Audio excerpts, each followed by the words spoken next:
Quelqu'un disait que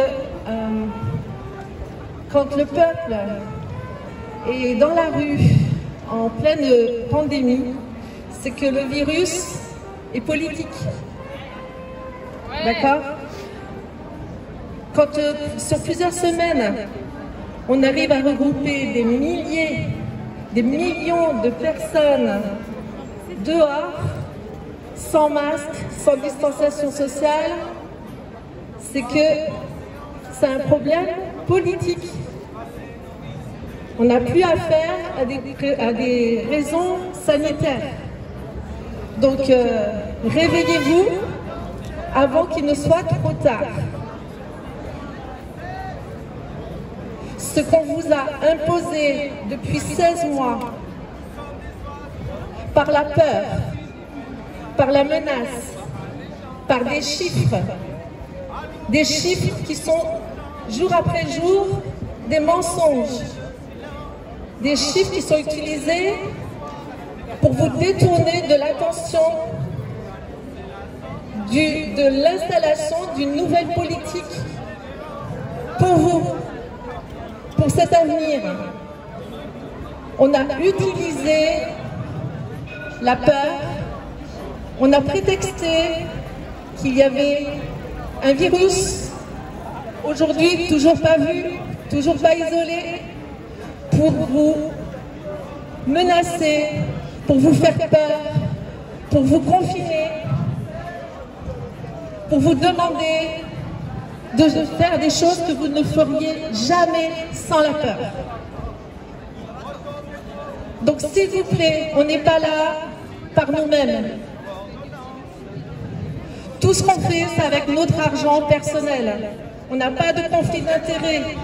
Nous ne sommes que des citoyens de ce monde qui aimons l'humanité, qui aimons vos enfants. On n'a rien à gagner. On ne fait pas partie d'un parti politique. On est apolitique. On veut juste vous avertir, parce que des milliers de personnes se sont réveillées il y a 16 mois et jour après jour, on vous a informé.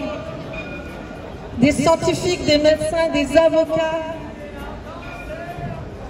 ont essayé de vous avertir depuis 16 mois. Et ça continue, et l'information est diffusée de plus en plus. Et ce sont nos politiciens maintenant qui ont peur de vous. Ce sont les politiciens maintenant qui ont peur des résistants, parce que les résistants, ils resteront résistants jusqu'au bout.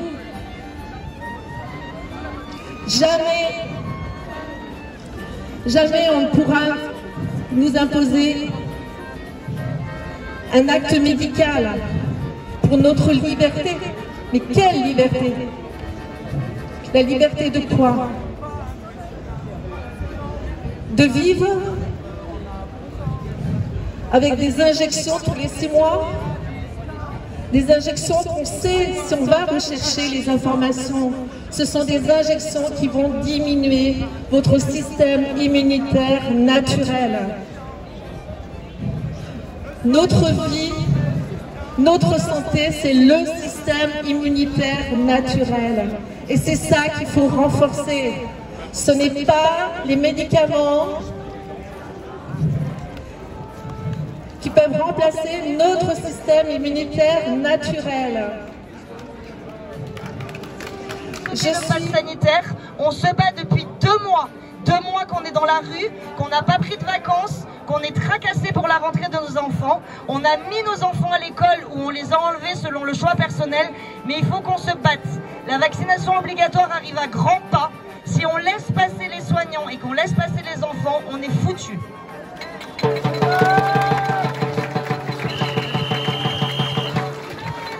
À ce propos, les soignants ont fait un appel au CHU de Nîmes. Alors je sais que tout le monde ne peut pas y aller, mais c'est important, il faut être nombreux. Il y a un appel à la grève des aides-soignants et des infirmiers du CHU de Nîmes, lundi matin à 10h30. Il y a un regroupement programmé, il faut y aller. Soyez nombreux, faites un effort, allez-y, ils ont besoin de nous. Si on laisse passer ça, c'est fini. À Pau, ils ont reculé la vaccination obligatoire de 1 mois parce que les gens sont rentrés dans les hôpitaux. Je vous appelle pas à casser, je vous appelle pas à vous bagarrer, mais je vous appelle à montrer que vous êtes déterminés. On est ici, on marche tous les samedis. Vous avez des terrasses de café qui demandent le pass sanitaire, qui se foutent de nous quand on passe. À un moment, ils ont le choix, ils n'ont pas le choix. Nous, on les a soutenus. On est allé leur acheter quand c'était le confinement. On est sortis sans attestation pour les faire grandir, pour qu'ils puissent se nourrir. Et aujourd'hui, on est des pestiférés. Vaccinés ou non vaccinés, attention, il y a des gens vaccinés qui ont fait le choix de ne pas rentrer dans le système du pass sanitaire. Je les remercie, ils sont avec nous, on est unis. Les terrasses de café doivent être envahies. On est chez nous, c'est la France, c'est notre pays, ce sont nos droits. Il y a des avocats derrière qui y travaillent jour et nuit. À un moment, unissons-nous, marchons, mais soyons vigilants et faites ce que votre cœur vous semble, mais faites des choses au quotidien. Refusez ce quotidien qu'on nous demande. Je vous remercie et je vous souhaite à tous bon courage. Je voudrais remercier aussi, on a Eric qui est ici. Merci Eric, Eric juste, voilà, Eric qui arrive toujours, il est là depuis le début. Oui, mais je suis un peu le début parce que je suis parmi vous et on se bat pour la même chose, pour la liberté de tous. Et restons unis parce qu'on va en avoir besoin. On a aussi Jean vient. Jean, il vient du Larzac. Jean, il vient tous les samedis du Larzac. Jean. Ouais, mais je viens faire des vidéos que je publie sur ma chaîne YouTube Jean-Marie Azaïs. Je suis élu dans un petit village de 150 habitants et on ne lâche rien.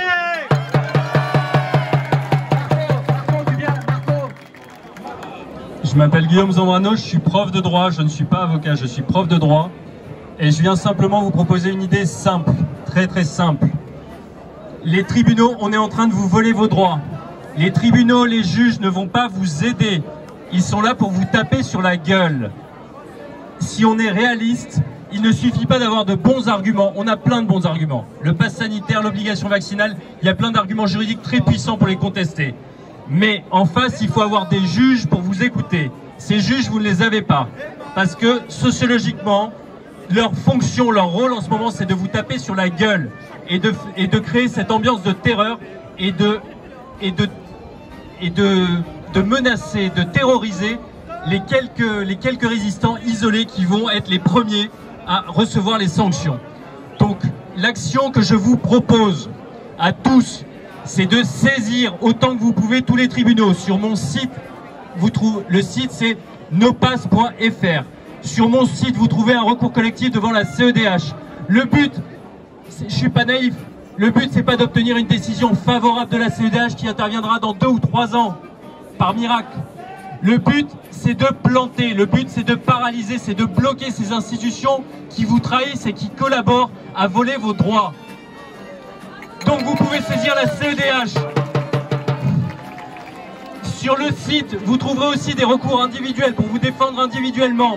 Si vous êtes salarié, vous pouvez vous mettre en arrêt maladie. Si vous êtes salarié, vous pouvez faire des recours en référé, saisir les prud'hommes. Si vous êtes agent public, c'est pareil. Sur mon site, vous trouvez tous les modèles d'actes. C'est gratuit. Vous pouvez agir seul, vous n'avez pas besoin d'avocat. Et si on est des dizaines de milliers à agir, on peut espérer bloquer les tribunaux et les empêcher de collaborer à ce vol de notre démocratie. Tenez bon, tenez bon, tenez bon, agissez. Sanctionner pour ceux qui ne veulent pas être vaccinés. Droit pour tous, oui. Criminalisation, non. Voilà. Et pour terminer, comme on le dit depuis 2 ans et demi et bientôt 3 ans dans la rue, eh ben on va défiler ce soir avec détermination pour dire oui à la justice fiscale, oui à la justice sociale, oui à la justice climatique et surtout non au pass sanitaire. Aujourd'hui, qu'il a voulu imposer 2 mots, les vaccinés et les non vaccinés. Je sais qu'il a voulu imposer ce pass sanitaire parce qu'il a compris qu'il y a des jeunes qui veulent sortir, qui veulent aller à la boîte de nuit, qui veulent aller au restaurant, qui veulent aller au cinéma. Et ça pour moi, c'est une façon d'imposer sa dictature.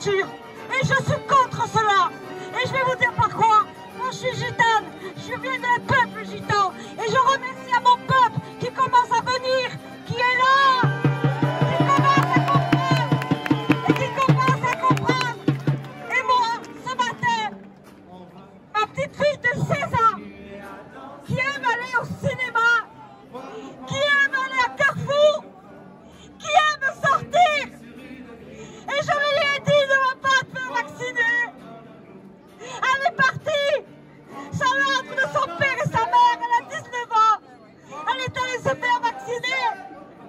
Et j'en pleure parce que je ne connais pas ses effets secondaires. Ce n'est pas un vaccin, c'est une expérimentation. Et j'en pleure parce que je ne sais pas si demain, ou après-demain, ou dans 6 mois, ma petite fille de 19 ans sera toujours de ce monde. Et voilà, et je veux finir sur quelques mots qu'on m'a enseignés de petite, parce que mes parents étaient toujours combattants. On m'a toujours dit, voilà, on vous imposera des choses, mais combat. On te dira ça, on te dira ceci va te guérir. Va pas là, résiste. Les résistants seront les gagnants. Voilà, je vous dis, faites attention. Je vais pas contre les vaccinés, je dis pas ça, mais je pense qu'on impose, c'est plutôt la peur qui se fait vacciner, la peur de perdre mon travail, la peur de ne plus pouvoir vivre. Eh bien moi je dis non, je refuse ce vaccin et je refuse à cette riposte et je dis merde à Macron. Je t'aime de merde. On n'en peut plus, on est harcelé et c'est plus vivable. Macron, tu es un criminel, tu es en train de détruire l'hôpital et tout le médical. Et demain, qui vous soignera? Qui? Personne, personne, parce que les médicaux seront épuisés psychologiquement, ruinés et mis à pas plus que terre.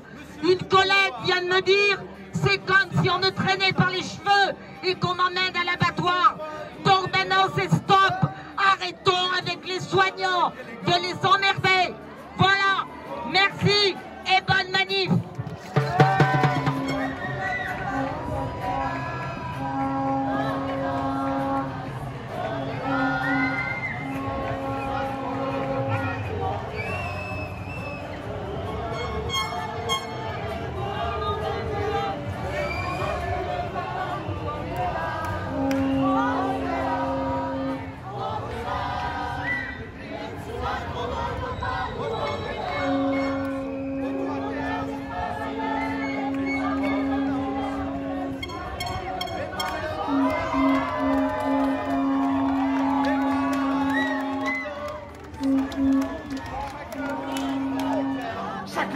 sécuritaire voit s'envoler notre confiance. Il faut pas de temps d'insistance pour confiner notre conscience. Oh,